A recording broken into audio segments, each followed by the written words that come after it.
He had no idea it would be his last run. The sun was still rising, casting gold across the quiet Montgomery streets.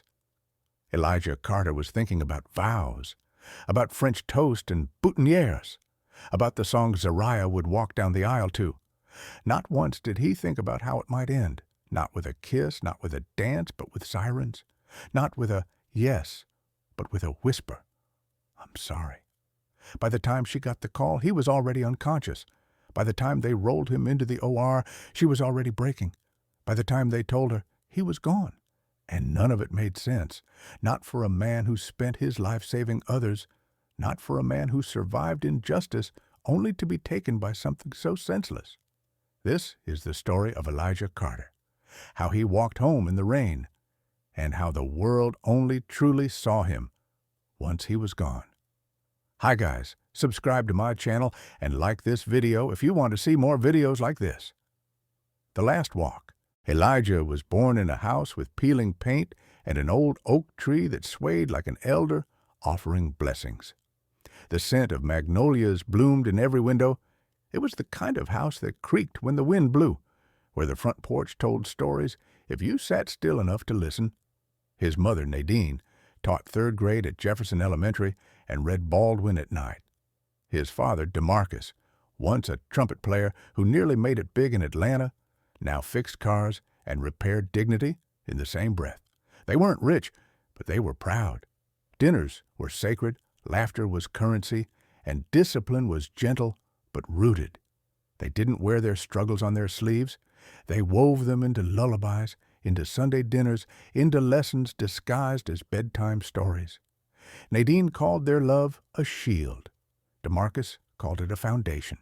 Elijah called it home. He grew up on Magnolia Street, a place of contradiction. Sun-drenched porches next to boarded windows, joy blooming in cracked concrete. It was a neighborhood where you learned to run fast, talk smart, and keep your hands visible. The corner store sold memories as much as candy. The barbershop down the block was the real newsroom, where uncles debated everything from God to Malcolm to the Montgomery mayor. Elijah's world was books and basketball, laughter and struggle. His best friend, Darnell, lived 3 doors down. They built tree houses out of scrap wood and shared comic books in whispered awe. They dreamed of flying, once jumping off the porch roof with trash bag capes. It didn't work. Elijah broke his arm. Darnell broke his toe. Their mothers broke into tears, then laughter. That laughter healed faster than their bones. But childhood had a curfew, and innocence was a luxury with an expiration date. At age 9, Elijah learned to recognize the change in his mother's voice when police sirens echoed too close. At 10, he was told never to put his hands in his hoodie pocket while walking through downtown. At 11, he watched his father be pulled over for a busted taillight and saw the tightness in his mother's jaw as the officer asked too many questions. And then came the sirens. When Elijah was 12, a wail sliced through the summer haze. He and Darnell were walking back from the corner store, Darnell swinging a toy gun he'd bought with saved-up lunch money. It was bright green, made of cheap plastic, with a neon orange tip. But to the officer who pulled his weapon before asking a question, it might as well have been real. Elijah saw it all. The lights, the shaking hands, the fear in Darnell's eyes. The officer shouted, "Drop it!"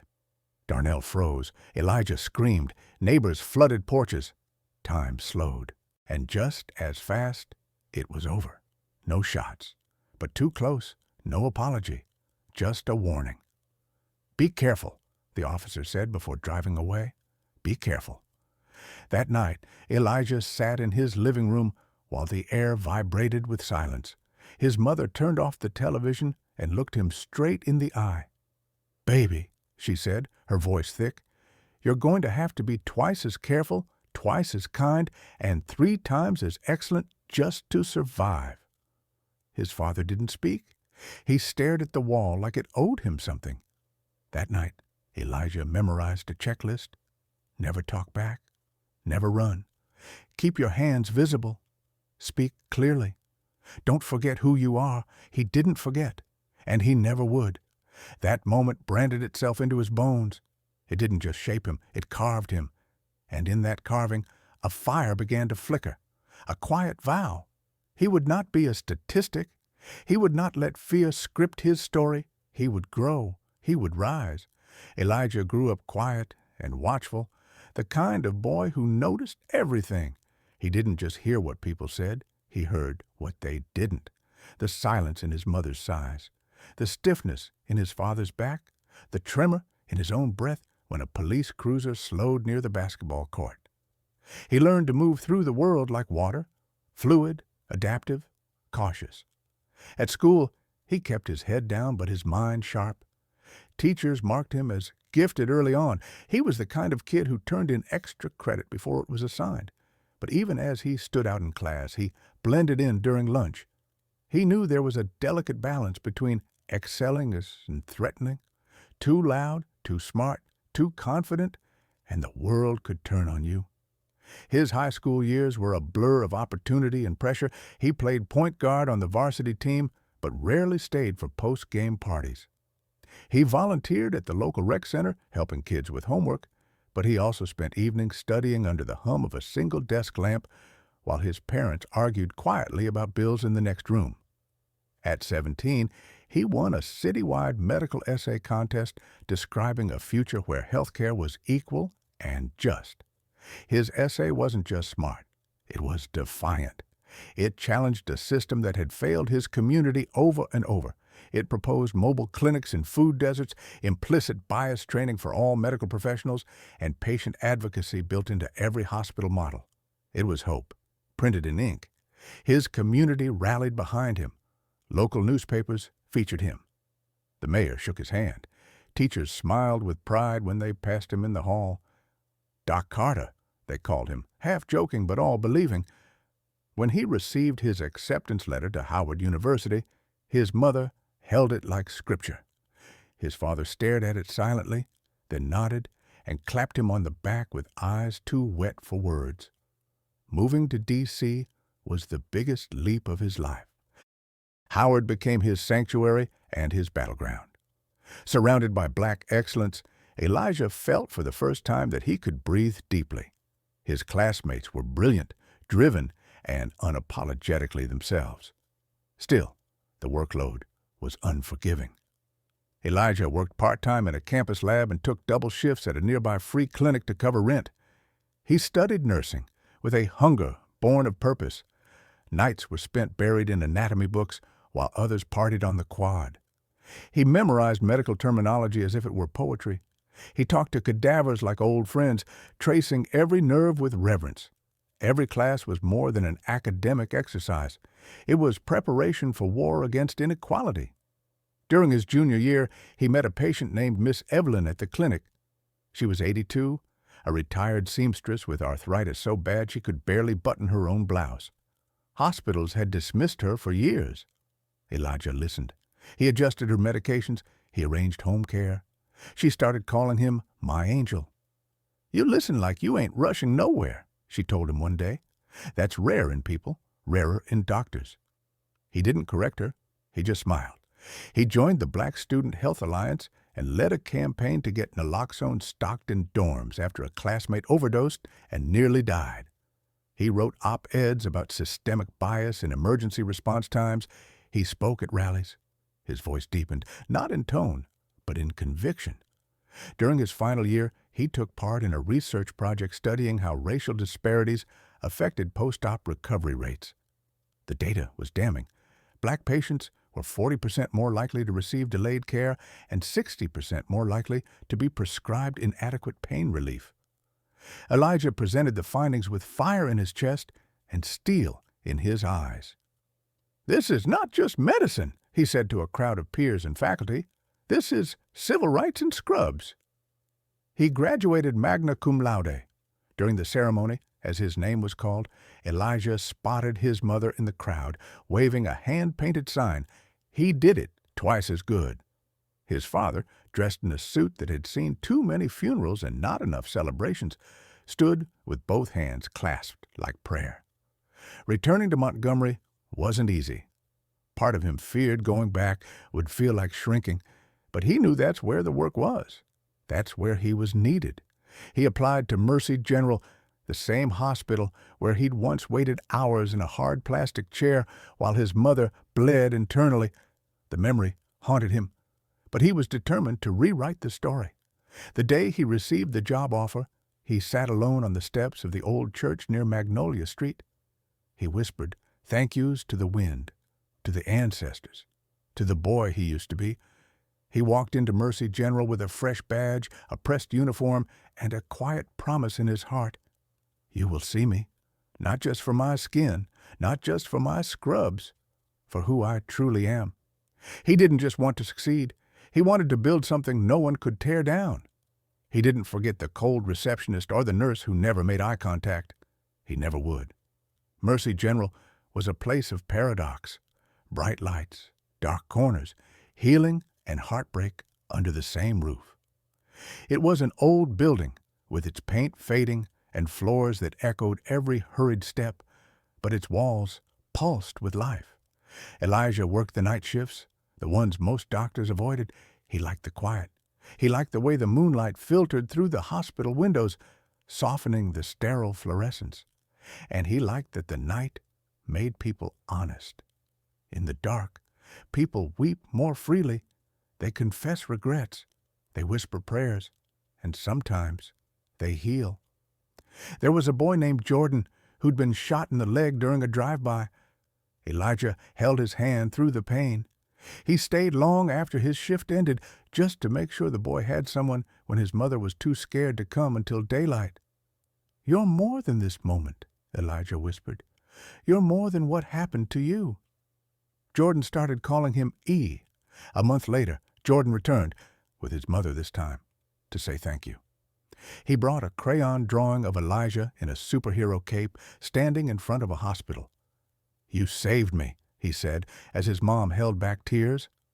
Then there was Mrs. Bryant, an elderly woman with brittle bones and a sharper tongue. She refused any nurse but Elijah. Your voice is calm, she said, like church bells on a snowy Sunday. She crocheted him a scarf in purple and gold. You'll need this for when the world tries to freeze your light, she added. He never wore it, but he folded it carefully in a drawer. He'd never forget it. There were good days and heavy ones, nights when he watched babies take their first breath, nights when he washed blood off his hands and stared at the wall, trying not to remember the last thing a patient had said. But Elijah thrived in the trenches. He found purpose in the emergency rooms, in the chaos of trauma bays. He was the calm in the storm, the quiet between alarms. Nurses came to him with questions.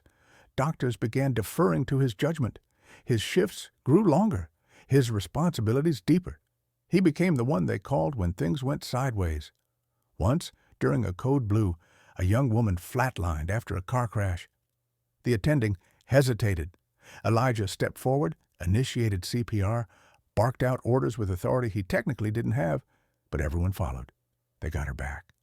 Later, the attending pulled him aside and said, You ever thought about med school? Elijah shrugged.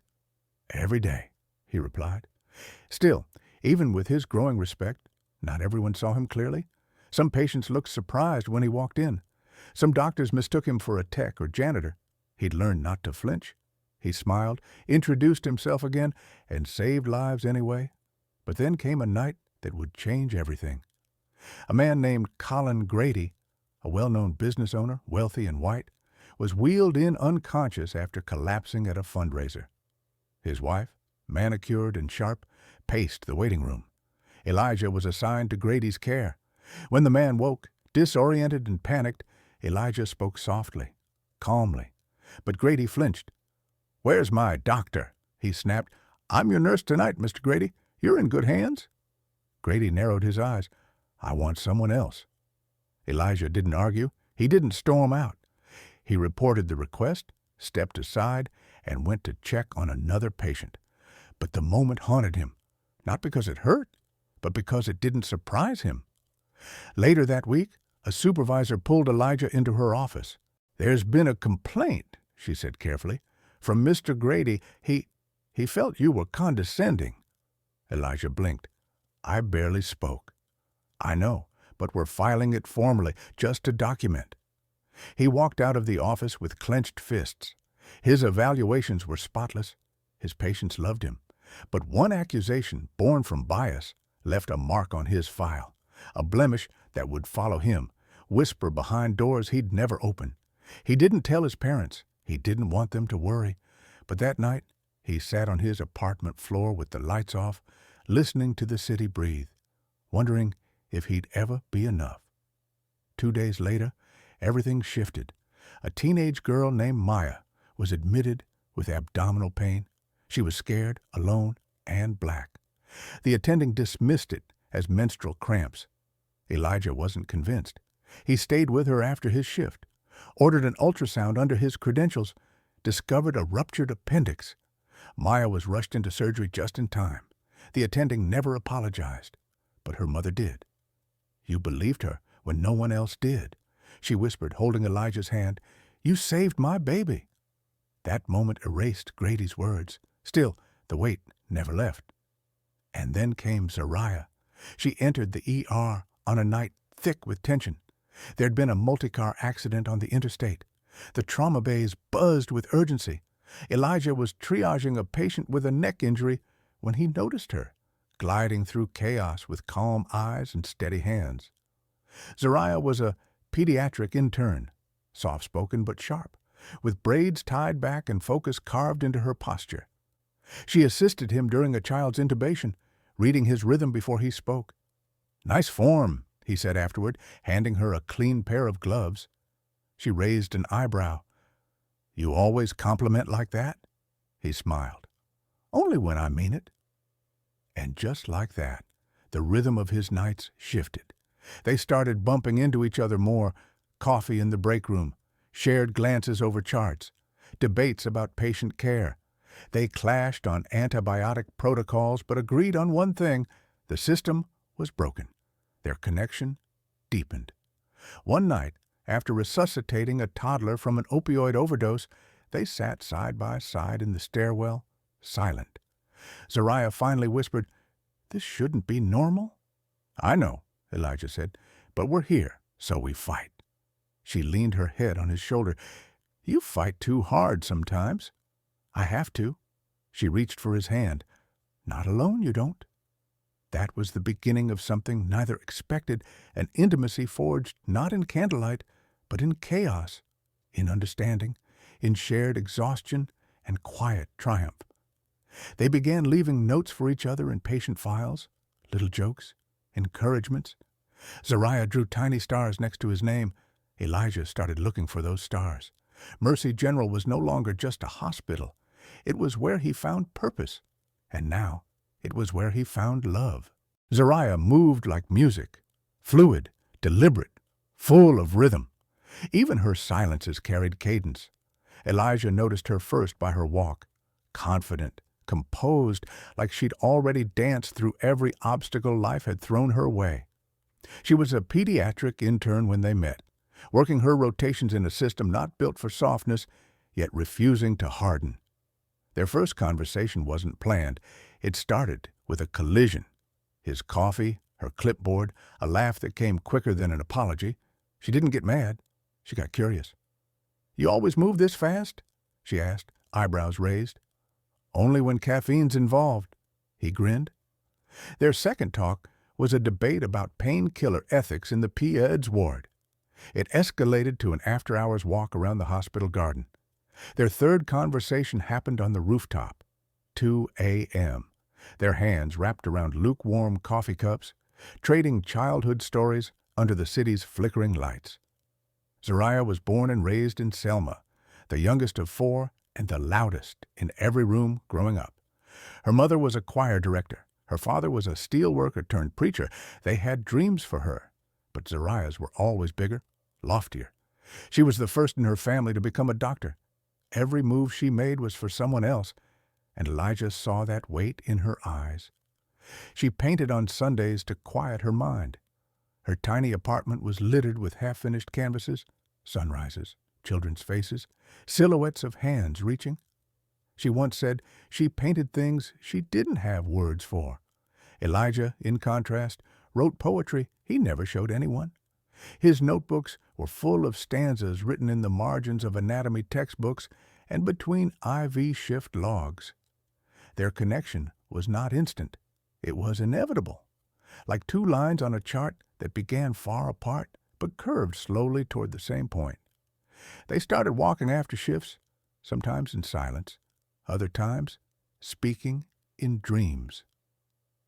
"I want to build a clinic," she said one night as they passed the shuttered playground near Mercy General, "in my neighborhood, for kids who think hospitals are where people go to die."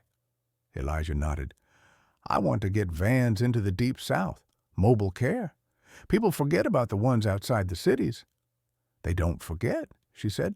"They ignore." That was the first night they held hands. They didn't talk about forever like it was a fantasy.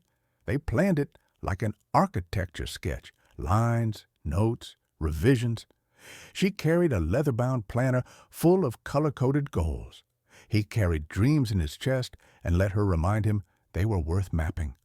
Zariah challenged him, called out his stubbornness, questioned his comfort zones, pushed him to see the world in gradients instead of absolutes. He made her slow down, told her to rest, held her accountable to herself.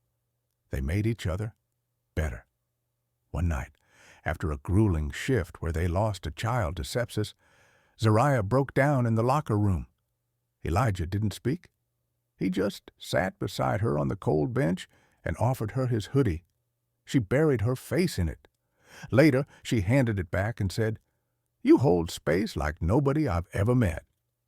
He kissed her in the stairwell at 3:47 a.m., the hospital humming around them like a living organism. "You smell like peppermint and pressure," he whispered, and she laughed for the first time in hours. Soon, everyone at the hospital knew. Nurses winked, doctors teased. Even Mrs. Bryant, crocheting in her bed, gave Elijah a knowing look one morning. "That girl's got fire," she said. "Don't let the world blow it out." Elijah didn't intend to fall in love, but Zariah wasn't a distraction.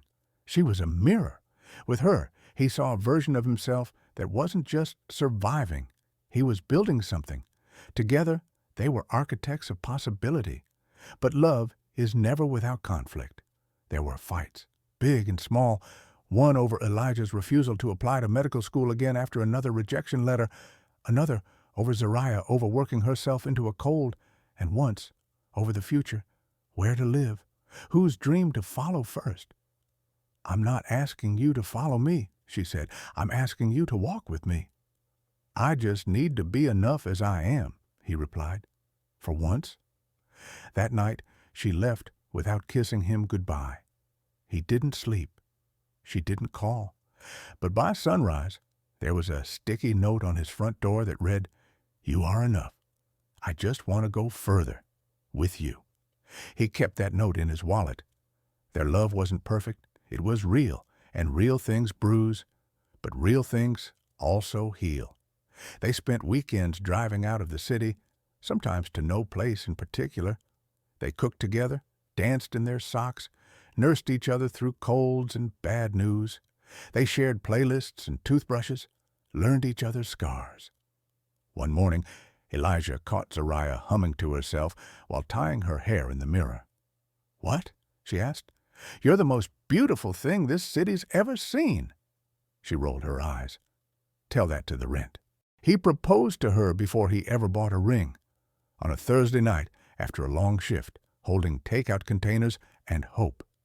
"I don't have the words yet," he said, "but I have the promise." She smiled. "Then say the promise." "I promise to build with you, to bleed and rise with you, to love you like the world might end tonight, and again when it doesn't." Zariah didn't cry often, but she did that night. They didn't need a ceremony to make it real, but they began planning one anyway, something small, something sacred, a garden ceremony, string lights, her grandmother's hymn to walk down the aisle. Jordan, now taller and louder, would carry the rings. Mrs. Bryant insisted on crocheting the table runners. It wasn't just a wedding. It was a declaration. They were doing more than loving each other. They were daring to believe in joy. March the 12th. It was raining before Elijah even left the hospital. Not the soft drizzle that whispered across windows, but a steady, relentless kind of rain that made the air feel heavy, as though the sky itself was exhausted. His shift had ended hours ago, but he stayed behind to sit with a mother who had just lost her newborn. She had clutched Elijah's hands like they were the last thing tethering her to the world, whispering fragments of prayers between sobs. "You did everything you could," he told her again and again, though he wasn't sure if it mattered. Her grief was beyond logic. It needed presence more than explanation. So he stayed. When he finally stepped into the night, the streets were slick with sorrow and storm water. He didn't call Zariah, though she'd left him 3 messages. He wasn't ready to talk. He just wanted to walk, to let the city hold his sadness for a while. He passed shuttered storefronts, their neon signs reflecting in puddles like broken dreams. He passed a man curled beneath a bus shelter with 2 soaked blankets and a shopping cart full of forgotten things. He passed a mural of Harriet Tubman, half covered in graffiti, the spray paint spelling out, "We still ain't free." Elijah felt the eyes before he saw the car. The squad car rolled beside him. It didn't screech or flash its lights. It just crawled, like a predator circling. "ID?" Elijah kept his hands visible. He spoke softly. He handed over his wallet like it was made of glass. "What are you doing out here?" "Just heading home." "Where are you coming from?" "The hospital." The flashlight in his eyes was blinding, but not unfamiliar. He blinked against the light, said nothing else. The older officer stepped out. The younger one stayed behind the wheel, eyes flicking nervously to the rearview mirror. "Turn around, hands behind your back." Elijah froze. For what? "You match a description." He wanted to say more, wanted to scream. But the moment passed. The cuffs clicked. The metal kissed his skin like a curse. They didn't tell him what he was accused of. They didn't ask questions. They just shoved him into the back of the cruiser. The leather seat was wet, cold, familiar. He thought of his mother. He thought of every warning she'd ever whispered through gritted teeth. He thought of Jordan, of Zariah, of the boy in the hospital who had died that night. The car moved. The radio crackled. Possible suspect detained. No resistance. They reached the station. The desk sergeant raised an eyebrow. "He's a nurse at Mercy General," he said to the arresting officer. "You sure about this?" There was a silence. No apology. Just a muttered, "He fit the profile." An officer returned Elijah's wallet without meeting his eyes. "You're free to go." That was it. He walked out into the same rain he had entered. The streets were quieter now, colder. He moved like a ghost, wet scrubs clinging to him like a second skin. His shoes squished with every step. His hands trembled not from fear, but from fury he couldn't voice. At one point, he stumbled. A pothole hidden beneath a puddle grabbed his foot. He fell, knees slamming into the sidewalk. For a moment, he didn't get up. He let the rain pour over him. Someone shouted from a nearby stoop, "You okay, brother?" He waved them off, stood slowly, limping. He reached his apartment just before 4 a.m. Zariah was waiting, barefoot, pacing. When he opened the door, she didn't ask questions. She just stared. His eyes were hollow. He dropped his keys on the floor, sank into the couch like a man unraveling. She wrapped a blanket around his shoulders. "Elijah!" He didn't cry, but she did.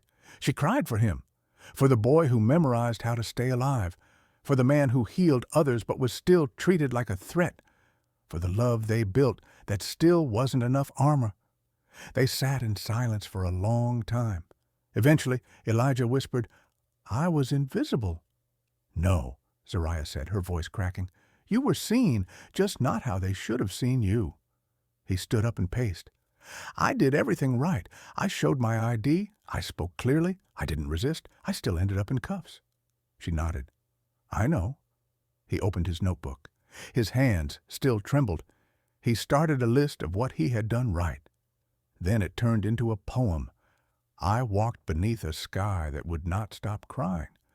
I held life hours before they tried to take mine. I whispered healing into the chest of a dying child, and still they saw a threat. Then it turned into a letter. To the man who cuffed me. You didn't ask my name. You didn't ask why I was walking. You saw my skin and filled in the rest, but I am not a blank you get to write on. He didn't know what it would become, but he knew it couldn't end there. He knew he had to speak. He knew he had to fight. He tried to move on, tried to forget. But trauma echoes. It rewrites silence. It replays moments without consent. The click of handcuffs became a metronome in his dreams. The flashlight burned behind his eyelids long after it had gone dark. Zariah noticed the change before he said a word. Elijah became quieter, sharper. He stopped taking the long way home. He walked with his head lower, not because of shame, but because of the unbearable weight of knowing. He went back to work 2 days later. Mercy General welcomed him like nothing had happened. A few nurses offered small nods of solidarity. One doctor clapped him on the back and muttered, "Sorry, man." But most people avoided the topic, as though his pain was a contagion they didn't want to catch. Every time he passed a squad car, his stomach clenched. Every time a patient looked surprised that he was the nurse, something inside cracked. Then came the staff meeting. A new policy was being implemented. Hospital security would begin conducting more frequent ID checks in staff-only areas. The explanation was safety. But Elijah knew better, knew who that safety would target. He raised his hand. Has there been an incident that sparked this change? The administrator hesitated. No, just a precaution. Elijah nodded slowly. Then it's a solution looking for a problem. And it's going to become a problem. The room was quiet. That night, Elijah couldn't sleep. He pulled out his notebook again, wrote more poems, more letters. This time, they weren't for the officer. They were for his community. To the boy who walks home with his hoodie up, you are not a shadow. To the nurse who gets called assistant one too many times, you are not invisible. To the man in the mirror, I see you. He decided to speak. He didn't know how yet, but he couldn't let the silence devour him. At church the following Sunday, during a community forum, the pastor opened the mic for testimonies. Elijah stood up. His hand shook as he gripped the microphone. The congregation, mostly elders and young families, watched in silence. Zariah squeezed his hand. I was walking home from the hospital, he began, and I was arrested for matching a description. That's it. I wasn't loud. I wasn't aggressive. I was tired. I was grieving. Gasps, murmurs. One woman wiped her eyes. I spend my life trying to keep people alive, but I could have died because someone didn't see me as human, because someone saw danger where there was only a man in wet scrubs. He paused, breathed. I'm not telling you this to make you afraid. I'm telling you because I'm tired of pretending we're safe when we're not. I'm tired of carrying this quietly. The room exploded with applause. Zariah filmed it. She posted the video that night with a caption, My fiancé is a healer, and this is what happened to him. It went viral, 10,000 views in an hour, 50,000 by sunrise. Celebrities retweeted, activists called, news anchors wanted interviews. The hospital scrambled. They released a statement. We stand with Elijah. They offered him a leave of absence with pay. He declined. I don't need time off. I need the system to change. Then came invitations. A city council town hall, a panel at the university, a feature in the local paper. Each time he told his story, his voice grew steadier, not louder, firmer. He wasn't trying to become a movement, but people were listening. One afternoon he visited Jordan's school for career day. Jordan introduced him. This is Nurse Carter. He's not just a nurse, he's a fighter. Elijah smiled. Fighting isn't always with fists, he said. Sometimes it's with your truth. He and Zariah started organizing monthly health workshops in underserved neighborhoods, blood pressure checks, diabetes screenings, free consultations. He noticed how people flinched when they saw a uniform, any uniform. We have to be the ones they run toward, he told Zariah, because too many of us have only ever known how to run away. One night, he was invited to speak at a police community roundtable. He almost said no, but he went. In the room sat officers, city officials, and community leaders. He stood in front of them all. "When I was in handcuffs," he said, "I thought about the patient I'd held just hours before. I thought about my mother's warnings. I thought about how easily this could have ended differently." He met every eye. "I'm not here to accuse. I'm here to ask, what are you doing to make sure the next Elijah gets to go home?" A long silence. Then the police chief nodded. "We'll start with listening," he said. It wasn't a solution, but it was a start. The story was picked up nationally, MSNBC, NPR, local TV. But Elijah still worked night shifts, still sat with grieving families, still walked home under streetlights that flickered. One night, a stranger approached him outside the hospital. "You Elijah Carter?" Elijah tensed. "Yes." The man took off his cap. "My nephew, he was in your ER a few weeks back. You stayed with him. He said you prayed with him." Elijah nodded. The man extended a hand. "Just wanted to say, you made a difference, more than you know." Elijah shook his hand, felt the weight of something sacred pass between them. He walked home in the rain that night, not because he had to, because he wanted to, because he was reclaiming the walk. Each step was a declaration. I am still here. I am still walking. He didn't disappear. He rose. In June, the city streets were a sea of voices. From balconies, windows, sidewalks, and the tops of parked cars, people chanted in unison, grief echoing as power. Elijah and Zariah stood in the heart of the march, shoulder to shoulder with nurses, pastors, teachers, students, and elders who had seen too much and stayed silent too long. He carried a sign that read, "I save lives. Please don't take mine." It was made from a cut-up cardboard box Zariah had found behind the hospital. She had written the words with black permanent marker. The ink bled in the heat. They marched in silence at first. The weight of so many stories pressed into the air. Then someone started singing, soft at first, then louder. "Ain't gonna let nobody turn me round." The song rolled over the crowd like a wave, and Elijah felt his chest tighten. He thought of his parents, of their quiet resilience. He thought of Darnell, who never looked at toy guns the same again. He thought of his young patients, black and brown children who were taught how to survive before they were taught how to dream. They reached the courthouse steps. Organizers lifted bullhorns. The chants returned, louder now, angrier. "No justice, no peace." "Say his name." A drumline started up from the back of the crowd, and the city shook. Then Elijah was handed the mic. He didn't plan to speak, but his name had traveled far by then. They asked for him by name. Zariah squeezed his hand. "Speak your truth," she whispered.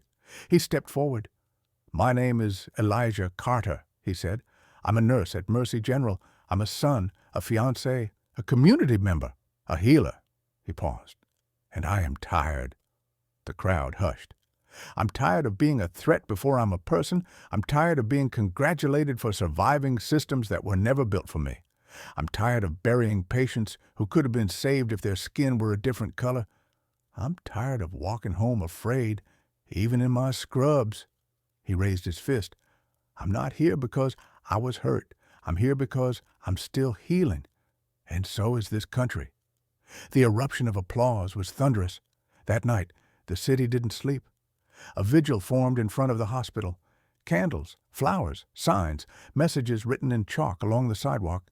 "Thank you, Elijah. Justice for the healers. Walk home safe." He and Zariah returned to the rooftop, the same place they had watched sunrises after night shifts, where they had kissed in scrubs, where they had whispered about the future.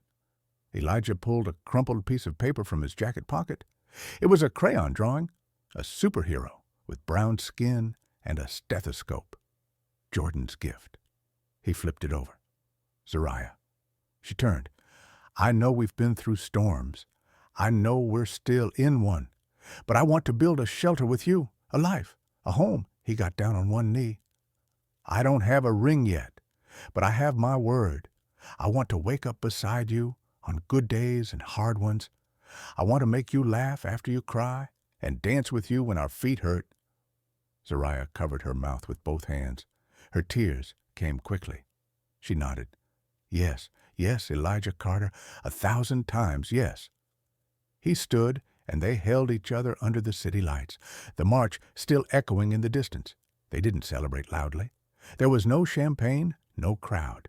Just two souls who had chosen each other in a world that tried to split them apart. In the weeks that followed, the city shifted. Small things at first. A mural commission in Elijah's honor. A new scholarship fund for nursing students of color. A task force on medical equity. Elijah kept working. He returned to the clinic each night. He still helped patients in pain. Still held hands. Still whispered comfort. But something had changed. He had found his voice, and the world was finally listening. The day before their wedding, the sun rose slowly over Montgomery, golden and soft, the kind of morning that makes you believe in new beginnings. Elijah had taken the day off. They had planned a quiet morning, breakfast together, final dress fittings, a walk through the botanical garden where they would say their vows. He made French toast. Zariah made coffee. They laughed about who would cry first tomorrow. You, he said, pointing at her with syrup-coated fingers. She rolled her eyes. You cried during the last episode of Grey's Anatomy. Hey, he grinned. That monologue was powerful.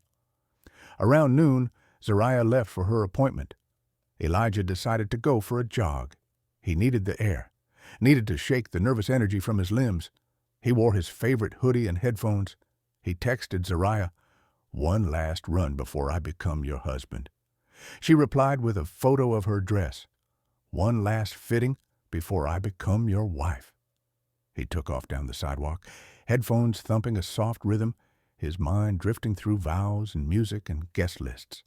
The streets were familiar. He waved to Mr. Ramsey, who was watering his garden. He passed the mural of himself, the one kids at the local school had painted. He smiled at it, embarrassed but proud. He turned onto Ashmore Avenue. The car came out of nowhere. Witnesses said it didn't slow, didn't swerve. It careened around the corner like a bullet with no target, and Elijah was in its path. He flew, then fell. His headphones skidded across the pavement. One shoe landed 30 feet away. Blood pooled beneath his head like ink. Mr. Ramsey called 911. A teenager ran inside to grab towels. A woman screamed. Zariah was halfway home when her phone rang. The hospital. Her hospital. "Elijah's been hit," they said. "You need to come now." She dropped her purse, drove like the world was ending. When she arrived, her scrubs still in the passenger seat, Elijah was in surgery. She wasn't allowed in. She paced the hallway, whispering prayers she hadn't said since childhood.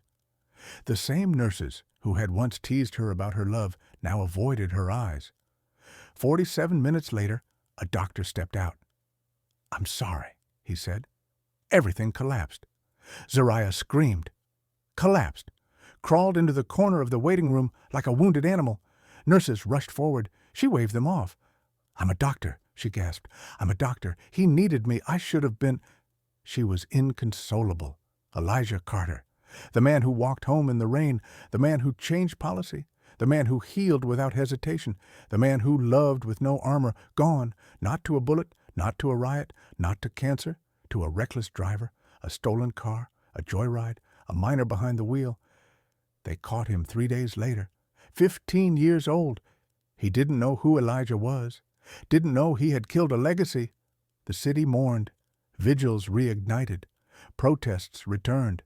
Memorials stretched across the block. Jordan stood in front of the mural and wept.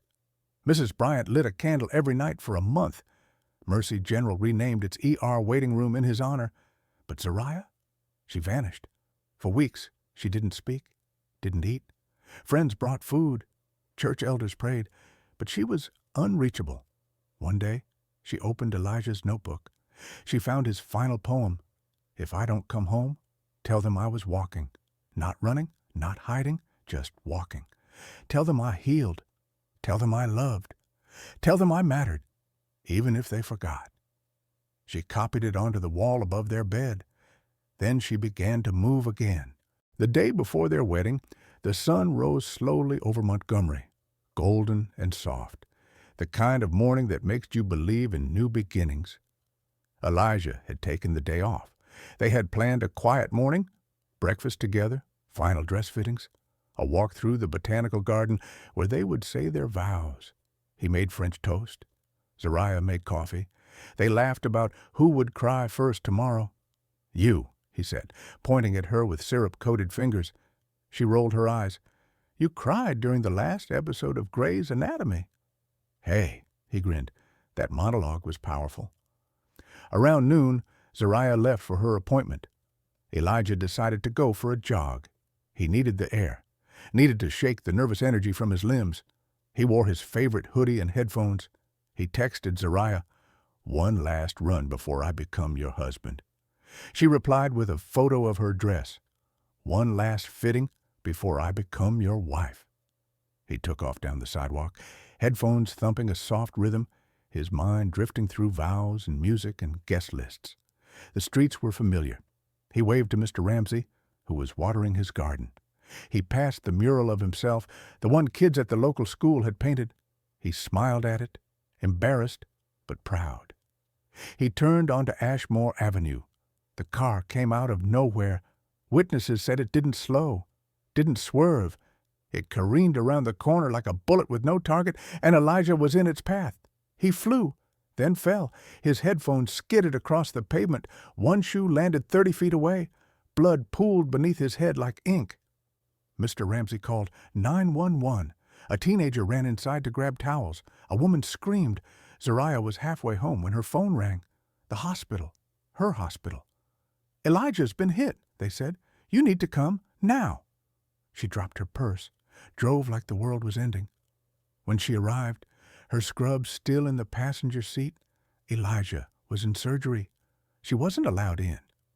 She paced the hallway, whispering prayers she hadn't said since childhood. The same nurses who had once teased her about her love now avoided her eyes. 47 minutes later, a doctor stepped out. "I'm sorry," he said. Everything collapsed. Zariah screamed, collapsed, crawled into the corner of the waiting room like a wounded animal. Nurses rushed forward. She waved them off. "I'm a doctor," she gasped. "I'm a doctor. He needed me. I should have been—" She was inconsolable. Elijah Carter, the man who walked home in the rain, the man who changed policy, the man who healed without hesitation, the man who loved with no armor, gone, not to a bullet, not to a riot, not to cancer, to a reckless driver, a stolen car, a joyride, a minor behind the wheel. They caught him 3 days later, 15 years old. He didn't know who Elijah was, didn't know he had killed a legacy. The city mourned. Vigils reignited. Protests returned. Memorials stretched across the block. Jordan stood in front of the mural and wept. Mrs. Bryant lit a candle every night for a month. Mercy General renamed its ER waiting room in his honor. But Zariah? She vanished. For weeks, she didn't speak, didn't eat. Friends brought food. Church elders prayed. But she was unreachable. One day, she opened Elijah's notebook. She found his final poem. "If I don't come home, tell them I was walking. Not running, not hiding, just walking. Tell them I healed. Tell them I loved. Tell them I mattered, even if they forgot." She copied it onto the wall above their bed. Then she began to move again. Zariah opened the children's clinic. It's named Elijah's Light. The mural outside shows him walking in the rain, one hand raised. Underneath, he walked home in the rain. And still, he rose, because Elijah Carter did not vanish. He became something bigger, a memory, a movement, a man who made the world stop and look and listen.